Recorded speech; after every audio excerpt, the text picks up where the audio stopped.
Imagine opening a book and finding that you cannot read a single word of it, not because it is in a foreign language you might one day learn, but because no one on earth knows what language it is.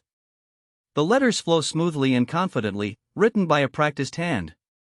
The words repeat in patterns that look exactly like real writing. And yet, after more than a century of study by the greatest codebreakers and linguists in the world, not one sentence has ever been translated. This is the Voynich Manuscript. It is a handwritten book of around 240 pages, made of vellum fine calfskin parchment and filled from cover to cover with an unknown script. Scientific carbon dating of the parchment places its creation in the early 15th century, somewhere between 1404 and 1438, making it roughly 600 years old. Its pages are crowded with illustrations, strange plants, swirling astronomical charts, and small naked human figures. And winding around all of it is the text, tens of thousands of words written in an alphabet of perhaps 20 to 30 characters that appears nowhere else in human history. Scholars have given it a name, Voynichese. The manuscript takes its modern name from Wilfrid Voynich, a Polish book dealer who bought it in 1912 and spent the rest of his life trying, and failing, to unlock its meaning. Today the original sits in the Beinecke Rare Book Library at Yale University, catalogued simply as MS-408. It is one of the most examined documents on the planet, photographed, digitized, analyzed by computers and cryptographers around the world. And it remains utterly, completely unreadable. What truly sets the Voynich manuscript apart is not just the unreadable text, but the surreal world of images that accompanies it. Scholars have divided the book into sections based on its illustrations, and each section is stranger than the last. The largest part is what researchers call the botanical section, page after page of detailed plant drawings, leaves, roots, and flowers rendered with the care of a real herbal guide. But there is a problem. Almost none of the plants can be identified as real species. They appear to be invented, with roots and blossoms that belong to no plant that has ever grown on Earth. Then comes an astronomical section, filled with circular diagrams, suns, moons, and stars, along with what look like zodiac symbols surrounded by tiny figures. Another section, often called balneological, is perhaps the most bizarre of all. It shows dozens of small naked women bathing in pools and tubs, connected by elaborate networks of pipes, ducts, and tubes that resemble nothing so much as a strange plumbing system or the inside of a living body. There is a pharmaceutical section, showing what look like jars, containers, and plant parts, as if it were a recipe book for medicines.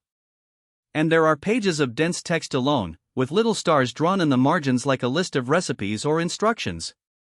Together, these images give the overwhelming impression of a serious reference book, an encyclopedia of medicine, astrology, or natural philosophy, the kind a medieval scholar might compile.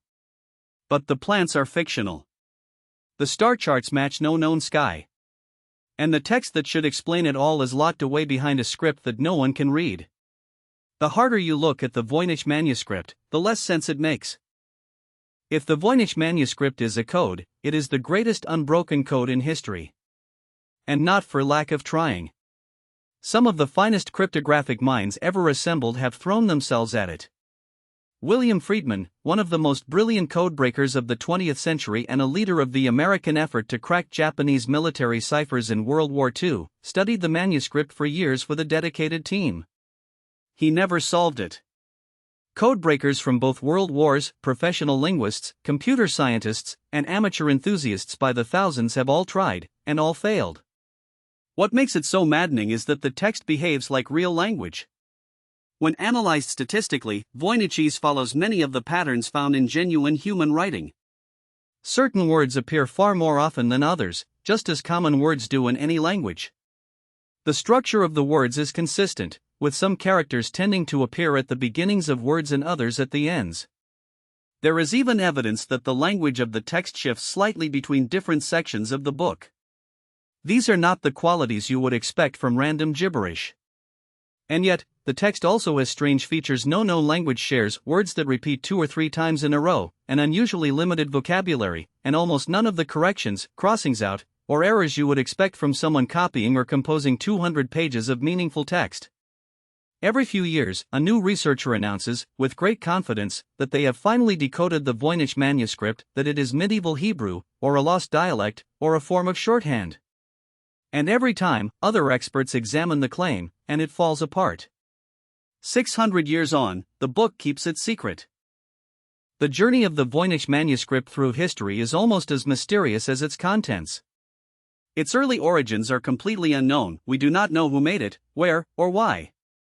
The first reasonably solid trace appears in the 17th century, when the book surfaced in the circle of scholars connected to the court of Rudolf II, the Holy Roman Emperor, a famously eccentric ruler obsessed with art, alchemy, astrology, and the occult.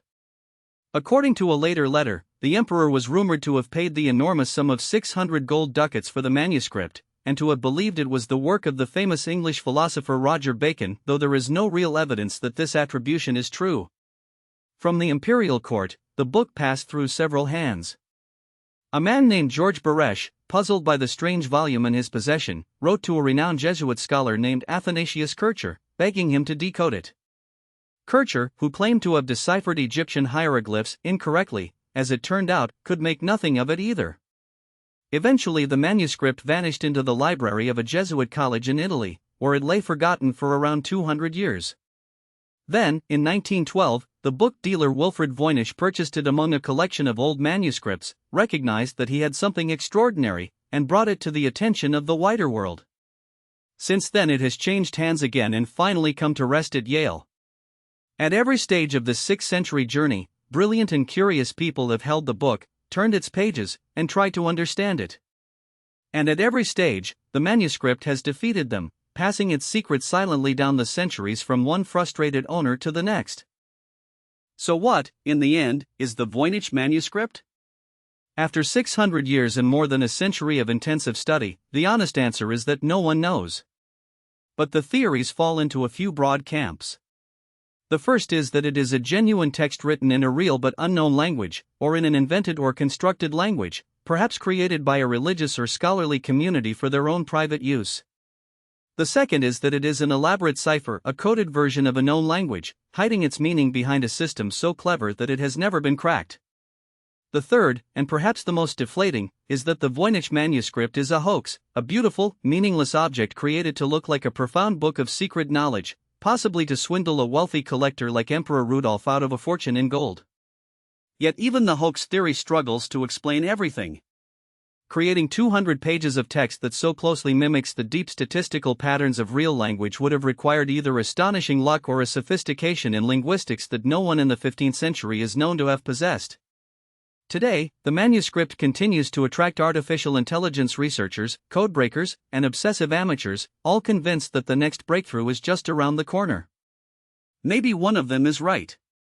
Maybe, someday, the strange flowing script of Voynich's will finally speak, and we will learn what a long-dead writer thought was worth recording in a book no one else could read. Or maybe the Voynich Manuscript will keep its silence forever, a 600-year-old reminder that even in an age of supercomputers and global knowledge, some human secrets are still strong enough to resist us completely.